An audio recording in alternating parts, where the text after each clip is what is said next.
what does horizontal development even mean? And how did you get into that specificity around development? Most people had no idea about the infrastructure side of real estate. I got into it by bringing what I thought was management consulting to the table. And this management consulting organization was actually looking for someone to do infrastructure development, horizontal development, as you're talking about now. And in this space, before you can put a building up, you need to have the roads around it. You need to have the utilities in there. It's how do you build and develop alongside government entities, aside cities, I think high-speed rail. And that's the niche that we started to get into, which is a city has to buy land too. And a city has to develop the land in order to give you that new highway that will connect you to communities. I think most recently we've got a high-speed rail going from Las Vegas to Rancho Cucamonga here in California. It's in order to lay down those tracks, they have to get the infrastructure ready in terms of having the road ready. The utilities need to be moved if you're doing that. And we really started to get into this world of, oh, this is how we build stadiums. So we had to buy land for stadium development. And how does that impact the community as well?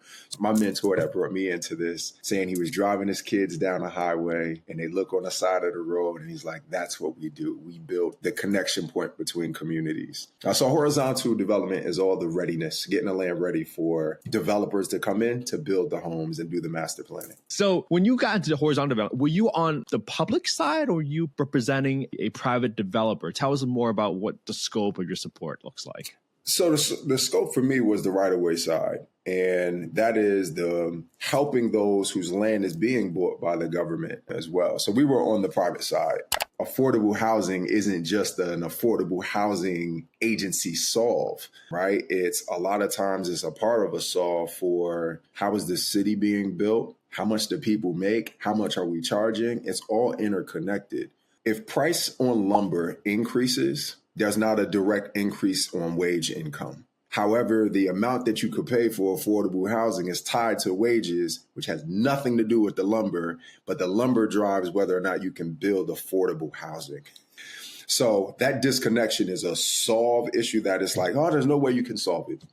So then what I've learned over the time is how do you solve for it first? You start small, you start local. Stop focusing purely on the housing and focus on the fabric of the community. If behind you is your entire community, your likelihood of getting funded is going to be much higher than just your brilliant idea in isolation. Okay, welcome to another episode of Affordable Housing and Real Estate Investing. Guys, today I have such a treat for all of you because I have Mr. Taurean Gordon on the podcast today, and this guy has done development, and now he's doing a little bit of media. He's doing community outreach. He's helping communities figure out how to build more affordable housing. I'm talking about the perfect blend of skill sets. And the guy's story is just so interesting. So I can't even take away an introduction from this guy. Taurean, welcome to the show, man. How are you doing today? What a way to start the day. It is such a pleasure to be here. I love what you're doing. It's an honor to be here today. And I'm looking forward to helping people today. So let's dive in. Man, let's do it, man. So for people that don't know you, Taurean, how did you even get into this world of real estate in the first place? I fell into it. So I went to school in Atlanta, and it's during the time when you're post-Olympics. We're getting into 2002. And I had the pleasure of introducing H.J. Russell. And H.J. Russell is a historic family-built business that is the largest Black-owned construction firm, development firm, and property management firm. And in meeting this man and seeing them build the Hartsfield International Airport, starting from a background of redeveloping dilapidated homes, I got this intrinsic view of what it means to do development. And at the time, I had no idea just how involved it would be. But coming back full circle, I would say I'm an H.J. Russell graduate. That was my introduction to real estate. Okay, so you introduced this guy, and I mean the company, you got associated with them. How did you get yourself through the doors even? Because that's one of the biggest questions that people have, right? It's like, hey, I want to help people. Mm-hmm. I have the energy, I got the time, or I got the resources to help. I want to do good with my time. Right. How does someone break into this world of real estate and development? What are your thoughts? So in this, I would say for mine, it was serendipitous, right? It was I did this introduction. He loved it at the Morehouse Gala that we were doing it for, and he opened his doors. And I would say that is the real part. Is when you enter into this world, you want to be tethered to someone that's willing to open their doors, because there's so many entry points to real estate, right? So if you enter in as a real estate agent and you're selling homes, okay, you're in the game of real estate. But just like any other industry, it's about finding that right community, that right business, that right culture that's willing to open their doors to you, to teach you that real estate isn't just about buying, building, and selling homes. It's about building communities and how that impacts the city and or zip code that you live in. It's really an infrastructure game. So it's reaching out. And I say, like anything else, it's networking. It's seeing which networks are focused on the little piece of real estate that you may know, and then just dive deep. Really follow those people that are doing it for the right reasons. Ooh, this is so good. And I know I didn't prepare you for these questions, right, Taurean? So this is as organic as it gets because we all hear about this term, hey, bring value first, right? Add value first. And you just had a great point of learning to associate yourself with folks and getting into those doors. You had someone open the door for you, but nowadays it's more competitive than ever.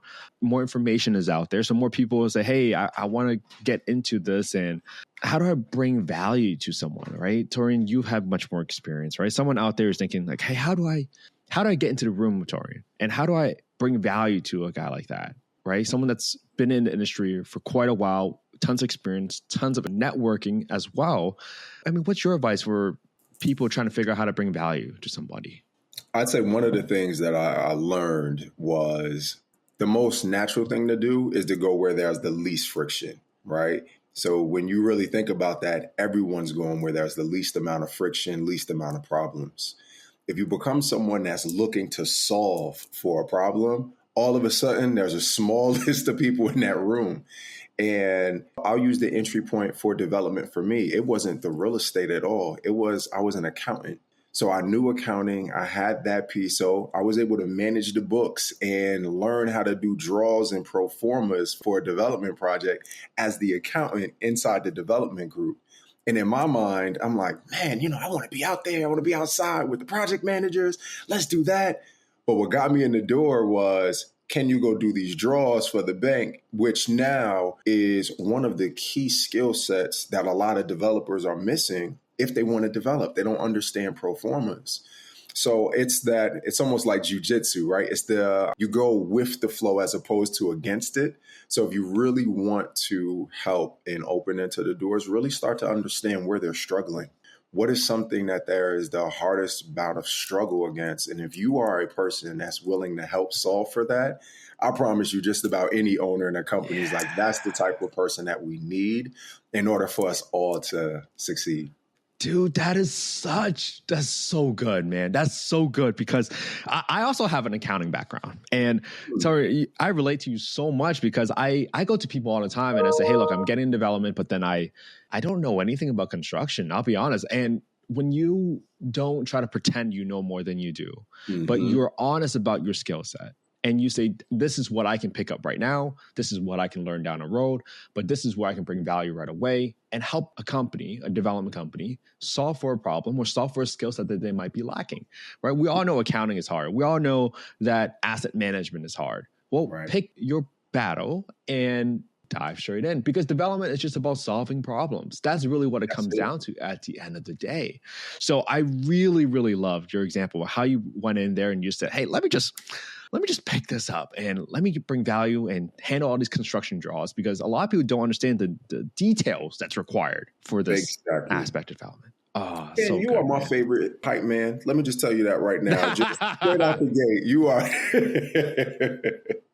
Well, I'm serious because I studied accounting and there was when you're in college, right, and you're studying and you study accounting, you think about getting your CPA, you think about going to the Big Four, audit, tax. That's really your career path. And what you are inspiring today, man, is you're inspiring other people that might be in finance today that think, oh, maybe iBanking, investment banking is my only path. Private equity might be my only path. There might be lawyers out there that thinks I have to be a corporate attorney, or if I want to do good, I have to join an ACLU. And then you open this whole world up because of your story, because of your experience in development. And now all of a sudden people are like, oh, I know how important it is to have a home and roof over my heads. And this is what you're doing. So I'm not a hype man. I am cheering for you. That's for sure. I want to stay there with you for a second, Kink, because that was this entity when I was younger established. It was DeBici. So it's dream it, be it, conquer it. And it was this whole notion that most times people forget their dreams and get into the work that they're doing. And it's such a disservice because, to your point, if you're really good with numbers in accounting and you happen to like sports, ESPN needs accountants. You can do what you're really good at and what you're really interested in if you just stay in your lane of what it is you're really good at. Bring that. You're good at social media. There's a lot of projects that need to be marketed. You know, you're good at media, or you're good at any aspect. You're good at interacting with people. Well, there is community outreach tied to these projects to bring people there or to work with the community on how you're going to build within them. So you saying that's the most important part, is bring your most authentic self and that skill set that you know you're good at and ask, how can I do this for you? While also a little bit of research on what do they really need at that point too. And I think that's when you get into that serendipitous point, marrying opportunity with being ready and the skill set that you bring to these places. Man, that's so good about bringing the right attitude and the right mindset. I love how you phrase that, man. And when you combine that with like the technical piece, right? Mm-hmm. I know you kind of specialize in horizontal development, and I'm not the expert in construction, right? But why don't you teach us a little bit or educate us a little bit about what does horizontal development even mean, and how did you get into that specificity around development? Look, there's going to be a theme here where it's just like, look, it's a lot of blessing, right? In terms of getting into this space. I, like most people, had no idea about the infrastructure side of real estate. I got into it by bringing what I thought was management consulting to the table. And this management consulting organization was actually looking for someone to do infrastructure development, horizontal development, as you're talking about now. And in this space you're talking about, before you can put a building up, you need to have the roads around it. You need to have the utilities in there. It's how do you build and develop alongside government entities, aside cities, I think high-speed rail. And that's the niche that we started to get into, which is a city has to buy land too. And the city has to develop the land in order to give you that new highway that will connect you to communities. I think most recently we've got a high-speed rail going from Las Vegas to Rancho Cucamonga here in California. It's in order to lay down those tracks, they have to get the infrastructure ready in terms of having the road ready. The utilities need to be moved if you're doing that. And we really started to get into this world of, this is how we build stadiums. So we had to buy land for stadium development, and how does that impact the community as well? So it became this interesting piece of my mentor that brought me into this, saying he was driving his kids down a highway and they look on the side of the road and he's like, that's what we do. We build the connection point between communities. So horizontal development is all the readiness, getting the land ready for developers to come in to build the homes and do the master planning. Yeah, I love how you explain, especially around utilities, right? Because people just think, sometimes when people think about real estate, they just think it's like, it's a fancy home or it's a fix and flip, right? You got an old home and you just turn around. And they forget about what's underneath that house, right? The water, the sewer, the internet, fiber optic cables. They forget about all that. I mean, you can't have a home if you don't have water for your toilets. It don't work like that.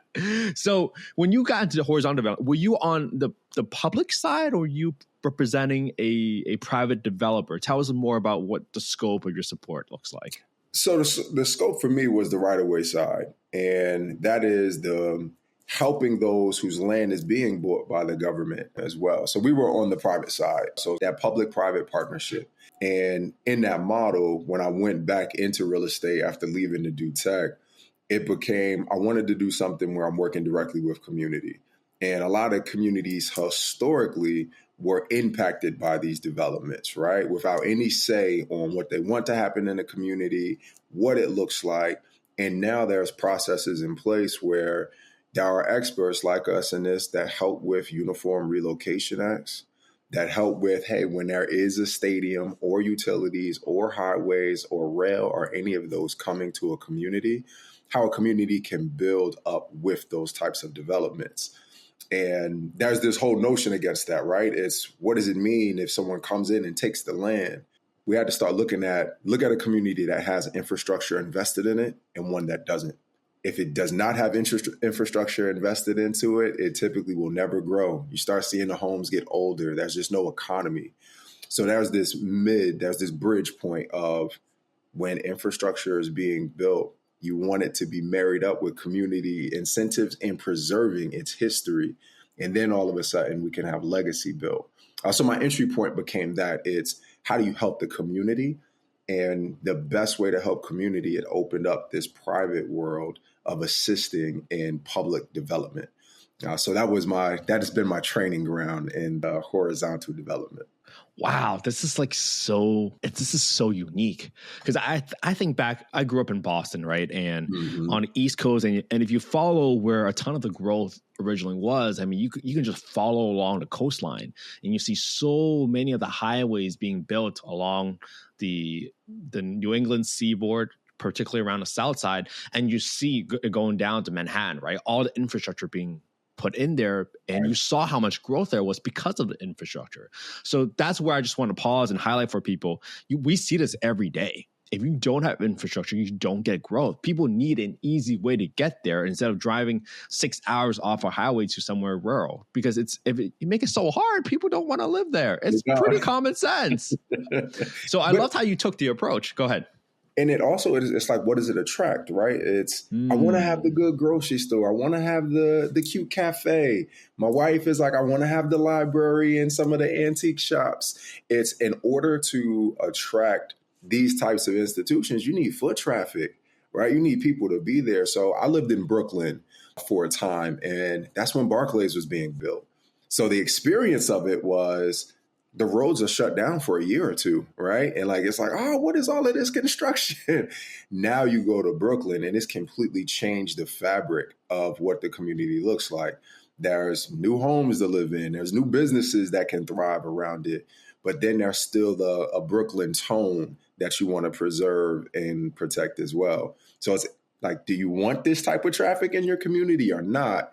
And that becomes a question for ask the small business, how would it help if you had an extra 1,000 people walking by? Like, how would it help for that piece? So being intentional about the needs of the community becomes the interesting part of the formula when it's not just about the stadium, it's about the interaction, or it's not just about the highway.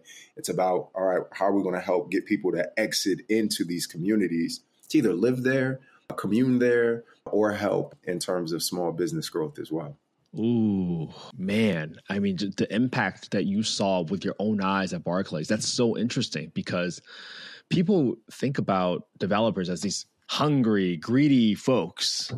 And in reality, when you're able to get through that temporary pain and get to the other side, now all of a sudden you see the benefits, you see the lifestyle change, right? You see parks going up. Now you're attracting a better talented workforce. And now all of a sudden, property values go up, right? It lifts the whole economy up.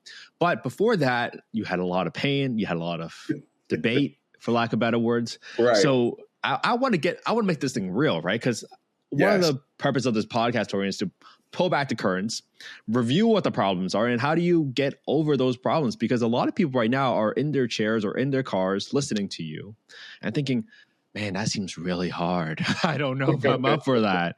But if you could just shine a light on how you overcame some problems, then maybe they can feel a little bit more inspired to take the first step. So, Taurean, what kind of problems did you face in development? And give us one example of what you faced and how did you get over that hump? Maybe either a problem with the community or a problem with getting infrastructure in place. Just share some stories with us, please. So I like entering into what you said. It's like, first, there's some money-hungry developer that's coming into the community, right? And I like that. I like that as an operating principle for that as a money hungry developer coming into my community. What do? The first thing you do is that developer has to get their development approved, typically in a community session to get that development approved, right? When you as a community go there, that's when you make the ask is, who are you hiring locally? Right? Are you going to help create jobs for this community? What homes and what things are you building to attract people to come here? And that's when you get a chance to meet who the developer really is, right? So if a developer has a plan and a perspective of, no, we're going to bring that park, like you said, and we're looking to create 25, 30 jobs here for the local community that we're coming to create this in, that's when you can start to see the aligned incentives. So that entry point, because that's one of the biggest problems to answer your question coming back, it's the communication. Is the developer being intentional to communicate with the community? Does the community know where to meet that developer for that conversation alongside the city that's typically the one orchestrating and helping with the approval of it? So that's the biggest part. It's realizing that these board meetings within your local municipalities are where you have a voice and empowering the community, right? It's, hey, if the community pushes back on a project, neither the city nor the developer want to go through it, right? And if you're there in your voice list, then it will happen. And you're like, wait, what happened? It's like you weren't at the table. So that becomes a big part of us spending less time scrolling, right? Less time on yes. And more time. What's the city doing this month and what's on the agenda? Oh, there's a development coming. So that's one of the big empowerment aspects. And one of the things that when a developer hires an organization or has an outreach focused organization, that it's not just on the community to come to them, it's on this organization to reach out to the community. It's another indicator of what type of development and developer you have coming to your community.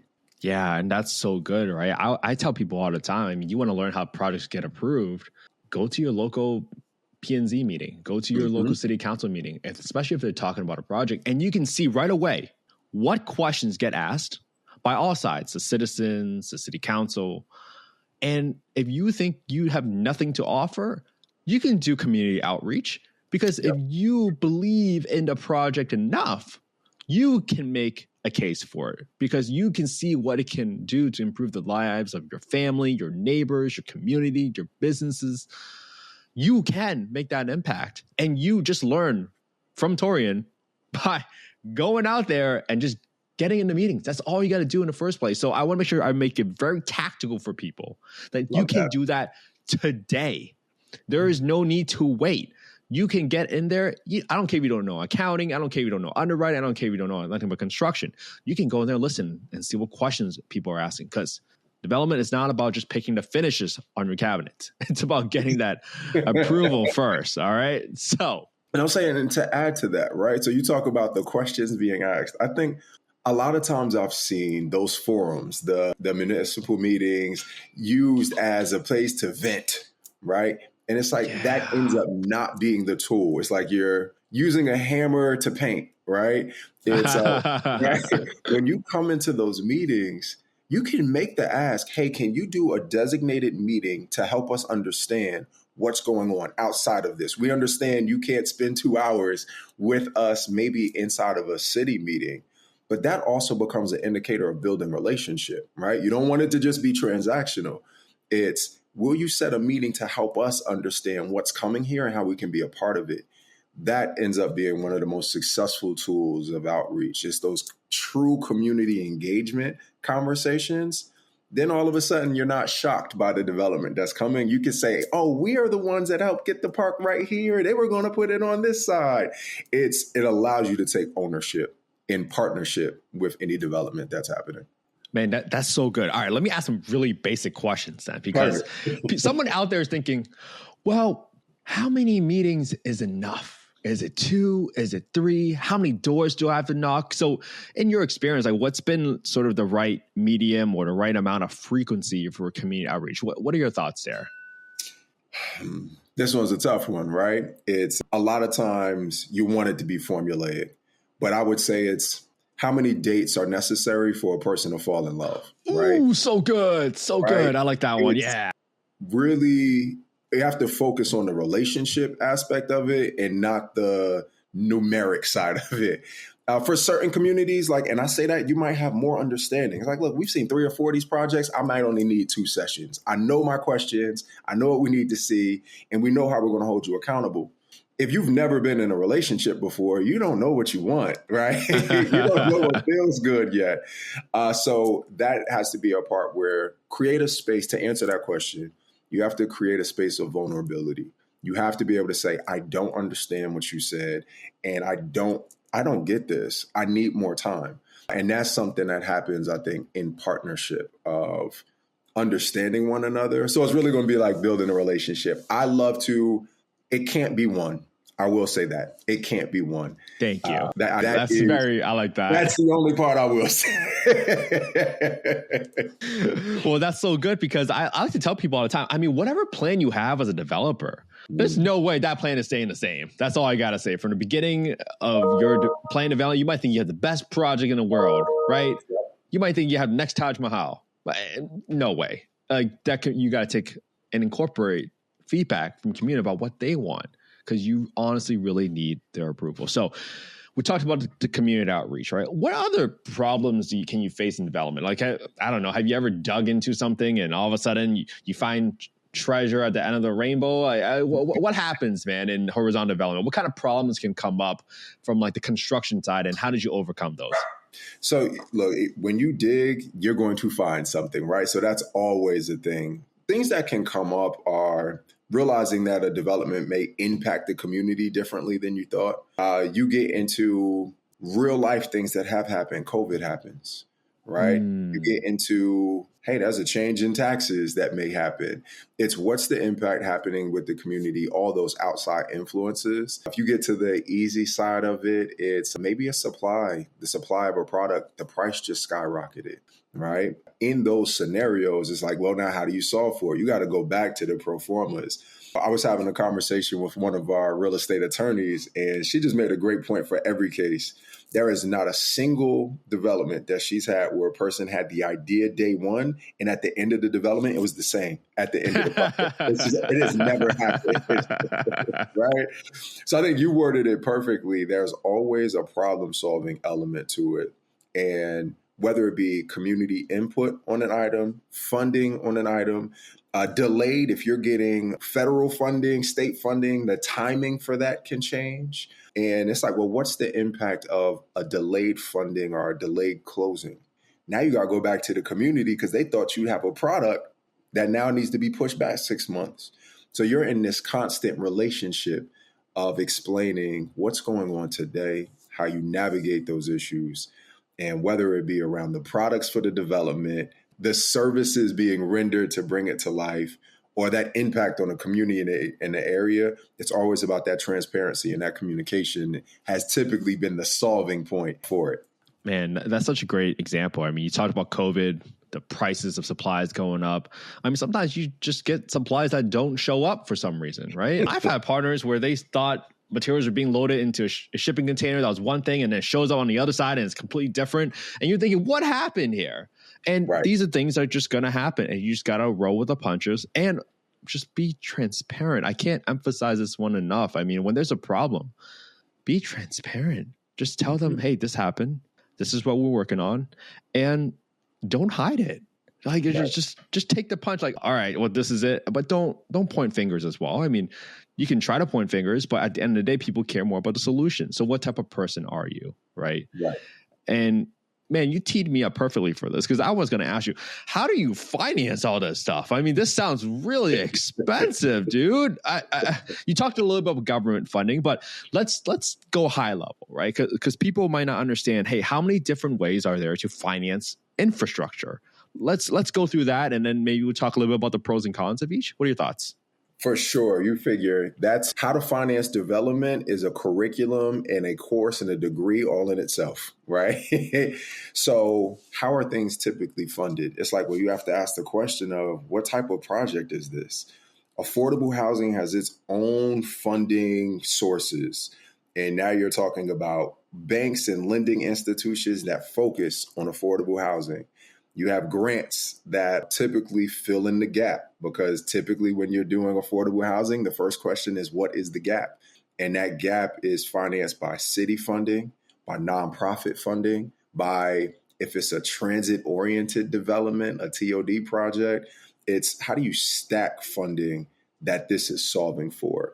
I'll use the example going back to the stadium as an example. The affordable housing is often a part of a larger project, right? It's one of the more effective ways that we will do affordable housing as part of this large development. If you get outside of affordable housing, now you're like, all right, well, there's different commercial funding. Is it mixed use or not? So it's about that, going all the way back to our first point of accounting. It's about how are you going to stack the funding and what is the revenue that is tied to this project that attracts different types of funding as well. So at a high level is that it's what type of project are you doing and who specializes in that type of funding? I think a lot of times we think we're going to go to the bank, and it's like, yeah, there are certain banks that only do single family mortgages, and then others that do vertical, and then others that do horizontal. Everyone has a specialty once you dive into what it means to fund a development project.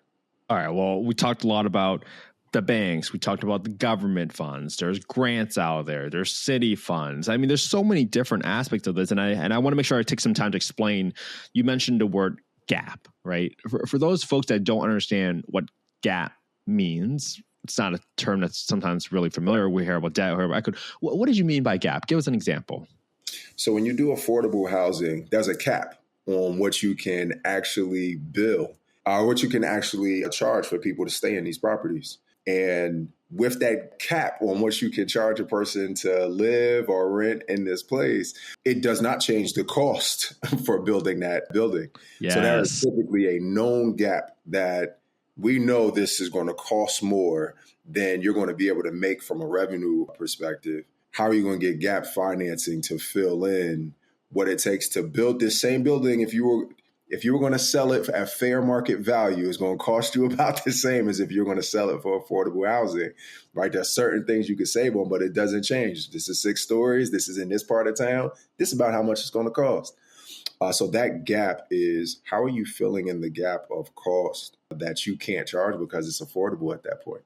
Man, great explanation, man. I tell people all the time, I was like, you think affordable is easy? I mean, you're making the rents affordable, but in states like California, you're building for $600,000. I mean, you hear in the news for like $1 million per unit. And that cost, like you said, does not go up or down. It doesn't affect the rents proportionally. Exactly. And when a lender looks at your deal and says, you're not charging enough rents to pay back this debt, what are you going to do here? And that's what Taurean was really trying to figure out and advise all of you on how to figure out what that gap is. Because now if you have finance background, now all of a sudden you know how to figure out the gap. All right. This is where technical skills come from. It, right? That's why you need someone like Taurean on your team. That's right. All right. Well, let's talk about government funds, right? Because you talked a little bit earlier about, hey, what if the funds get delayed? Oh, okay. Tell us what happens when funds from the government gets delayed for some of these projects. Like, oh, what are the options that people can take? Because someone's listening right now, they're probably freaking out. Oh, they're like, oh, the government fund don't come through. What are we going to do? Yeah. And I think there's a healthy concern of, what do I do for this? Because when you're doing a development, you have to understand how many outside influences there are on your project, especially if you're scaling for larger projects as well. So what happens when funding is paused? A lot of times you have to look at, well, what paused it? And that ends up getting you into politics. You start realizing like, oh, there are stakeholders at play here. And when you think about building in a community, it's not just the tenants that are living in that area. It's who's your council person that's running and what are the goals that they have for your development? That has to be huge for what it is that you're developing. What is the city's incentive in terms of the developments they would like to see within the city and those funds? The reason you do that on the front end is that's how they know which projects they want to help support as well. So cities, like you said, do have funds that they'll do for projects if it solves one of their needs. It may be we need more healthcare. So you might want to have a healthcare tenant that is in there for some Yes. commercial space. It may be we need to solve for homes for teachers. We need to solve for this. And now you have your program geared towards that funding. So that's how you attract it on the front end. Because if you now pause because you have not prepared for that, that's typically what you need to navigate. How do we get these funds and where are those funds being allocated to and why? You don't want to solve for that when you need to close, right? You don't want that to be something you're trying to solve for in the middle of the project. Strategically, you want to start at the beginning of the project for, like anyone, a city, the government needs to decide how they're going to prioritize the allocation of funds.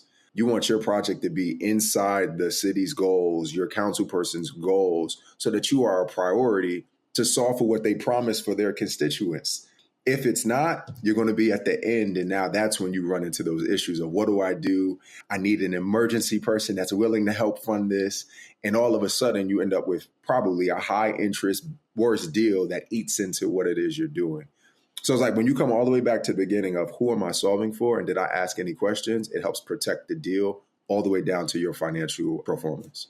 Yeah. And I love essentially, the theme is not rushing through the community outreach, because when you identify all those needs, right?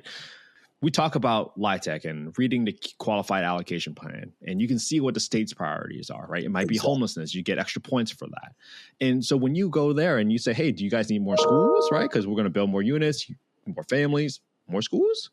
Right. All of these, the healthcare example that you put in there, right? Putting a clinic in there or something like that, that's perfect example of you taking into account the community's needs, their priorities, so that even when that happens, you have a preventative measure, or at least your project is ranked higher than the other projects, so that you're not outside a bubble looking in when things go wrong, because you need support from all sides. Man, right. You said it so good, man. Whoa. There's this part that's for all the people listening that have a good heart, and I'll say this was a guilty part of something I had to reflect on for myself. It's a lot of times you're like, I know what I want to do. I can bring this, I can help, I can do that, and this is what I'm going to bring here. Then you say that to your audience, or if you never say that, you might not realize, one, that's priority 4 for them, not 1.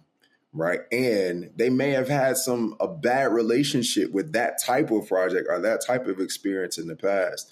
It can't be what you want. Right. It has to be what they need.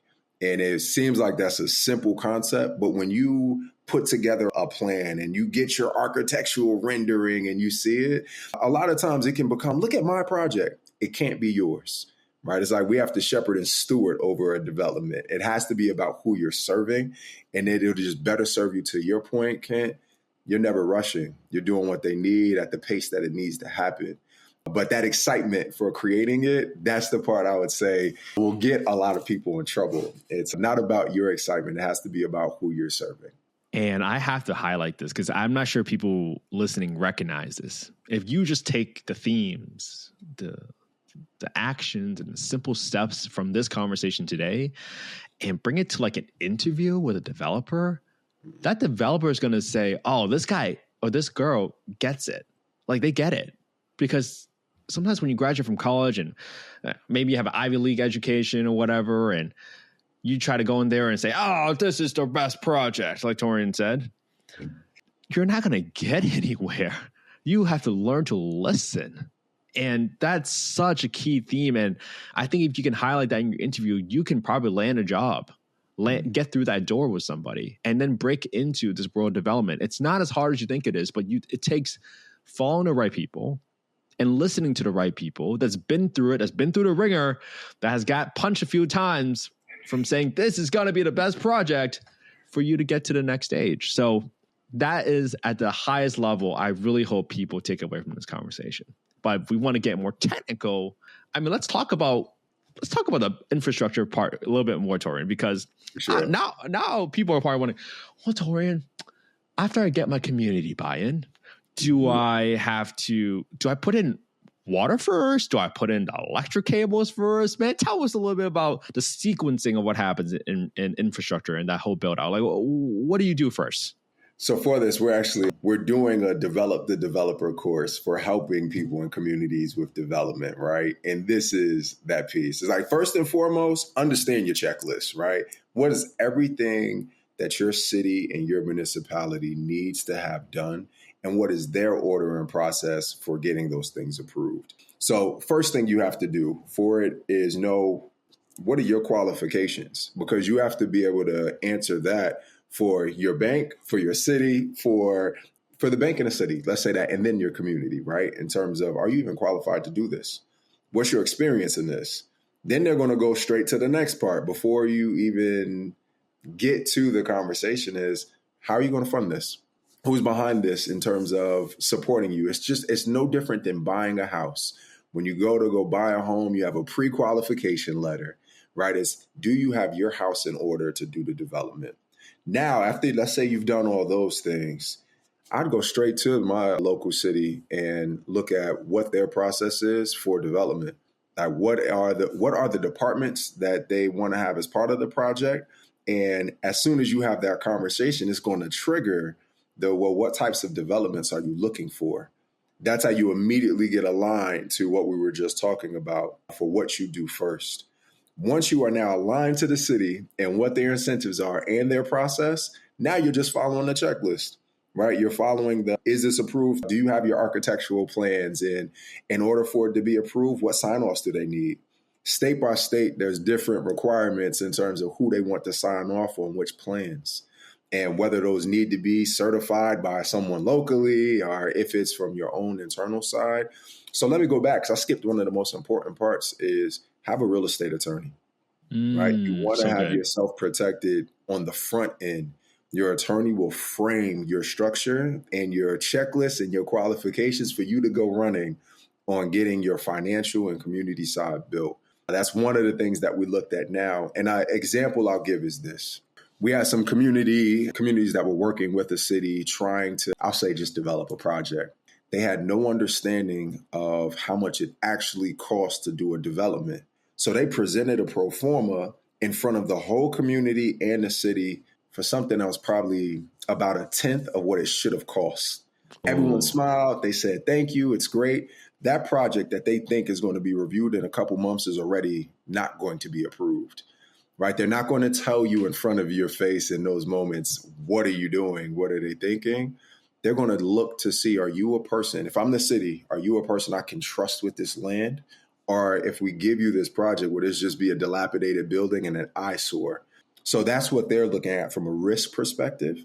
Same thing from a bank. It's, if I give you this loan, will this default? Everyone has the fears. And I think that's the part to walk into it with. It's checking to see what's required legally. So you have your attorney.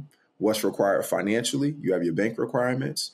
What's required from the city in terms of its checklist for the infrastructure of what needs to be done. Are you going through the fire department for the approvals, your utility connections, those elements like that. So it's always asking. So it doesn't matter if you've done 30 developments. You always want to start with the relationship. Go into the city, go into your bank, go sit down with your attorney. Yeah, that's so good. I love how you sequence that. And when you get your project approved, right? I mean, some people out there are thinking, all right, I don't know anything about construction. How do I pick the right builder or the right contractor? In your experience, how did you weed out the people that knows their stuff and the people that don't have their things together? What are your thoughts? How do you pick the best talent? So I'll do two paths. Let's say you have no network in this space and you're not doing it. So at that point, you should be extra cautious. You're entering into a completely unknown world, right? You do it the same way you would for an interview. And just like how Kent was talking about, how you're talking about for an interview and what they value, interview your general contractor. Are they doing more time selling you? And pay attention how they're answering your questions. Are they selling you more on their services? Or are they getting to understand your needs? Because now you can understand what your relationship's going to be with them. Are they thinking they're the gift to you? Are they excited for the partnership?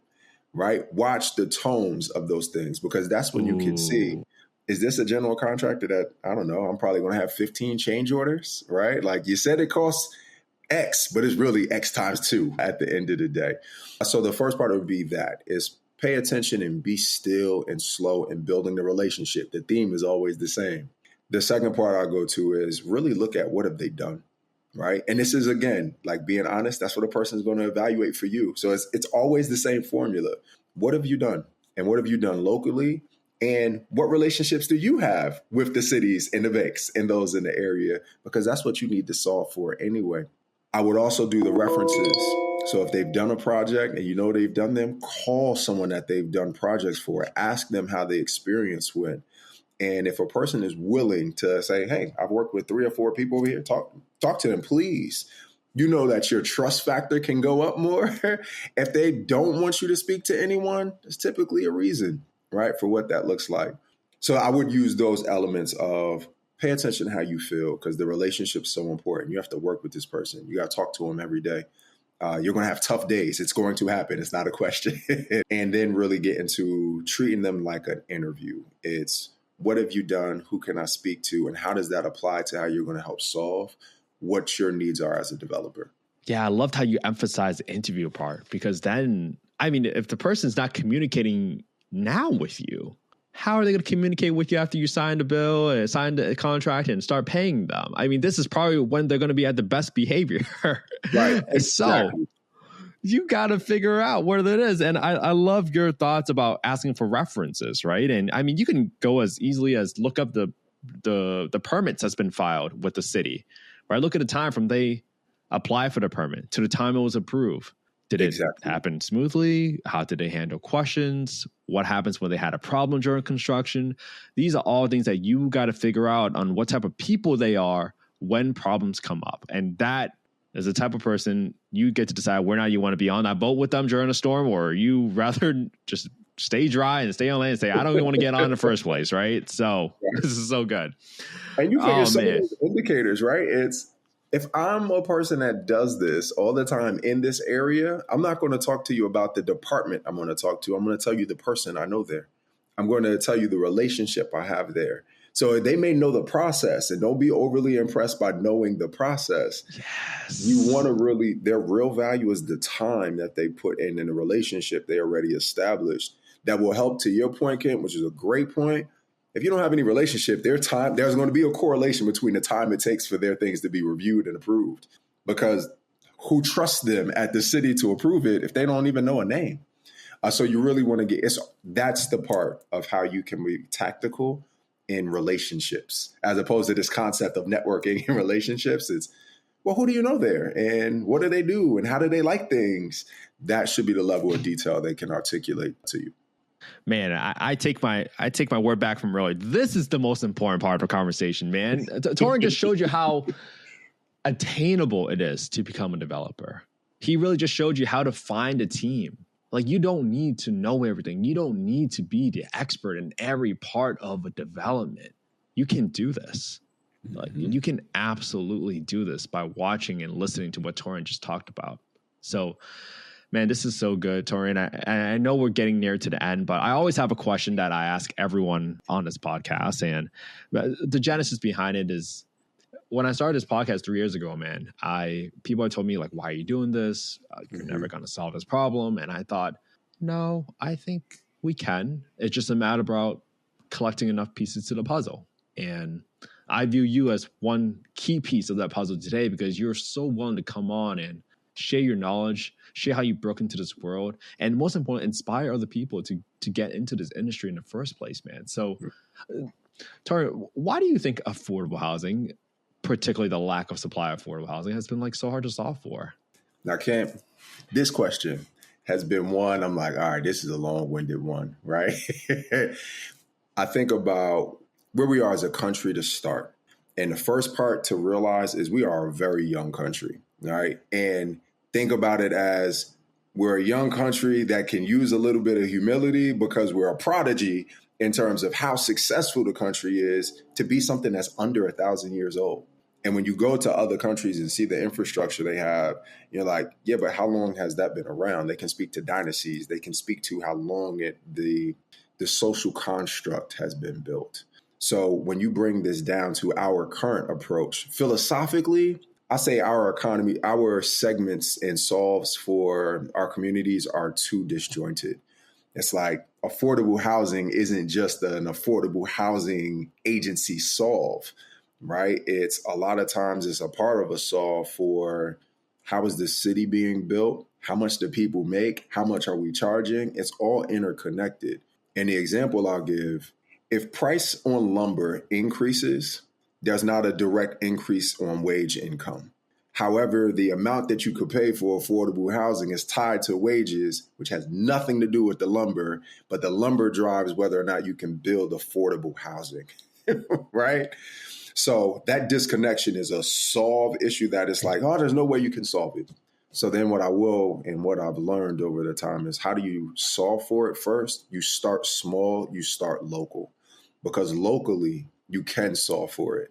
Locally, you can get your community rallied around a development. You can get your community committed to living in a community and taking care of that community, which will then drive up the value of that community and allow for a developer to come in because the community is already bought in. The city's already bought in. If you start small, then you can get to the big.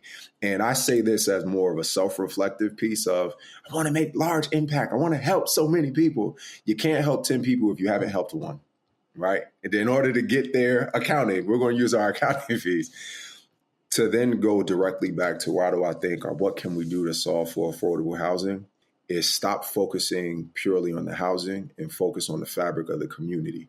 Of what do we need together and what are we committed to doing together? We want to live in this area and bring business here. Okay. Those businesses, in order to get here, need to have letters of intent. They need to have commitments and people that patron them. Oh, now they'll get funded.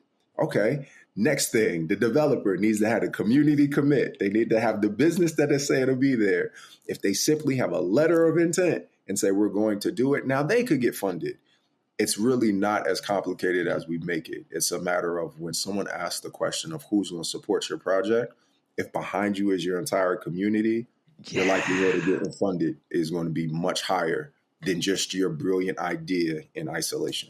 Man, that's probably one of the best angles and best perspectives anyone has ever shared about financing a project, right? Because we brought on people to talk about LIHTC. We brought on people to talk about government bonds, tax-exempt bonds.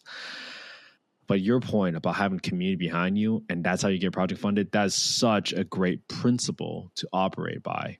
Man, Taurean, I can't wait to have you back on a podcast. This has been so freaking fun, man. I mean, for people that want to find out more about you and figure out a way to work with you, where can people get in touch with you and what kind of projects can you assist with? For sure. So I'd say go to greenwoodseneca.com. The projects we can assist with are development consulting, community outreach, media in terms of our Brick TV platform as well. But you go there and that's where you can see where we can help. We can help with large infrastructure planning. We can help with preservation of communities because everyone's scared of change. But we assist with all of those elements is how do we protect the past and respect it in order to prepare us for the future? And are there any states that you don't operate in that you can't help in so that people only bring you focused opportunities? No, but if you want to align to where we are today, California, Las Vegas, Hawaii are where our core focuses are now, but we are a national organization. All right. Well, this has been so fun, man. Dude, I appreciate you coming on the podcast so much. And I can't thank you enough, man. Without people like you doing the work, doing community outreach, I would have never had the home I grew up in. So I appreciate you so much, Taurean. Well, I think people sometimes when they're in affordable housing, they don't get thanked enough.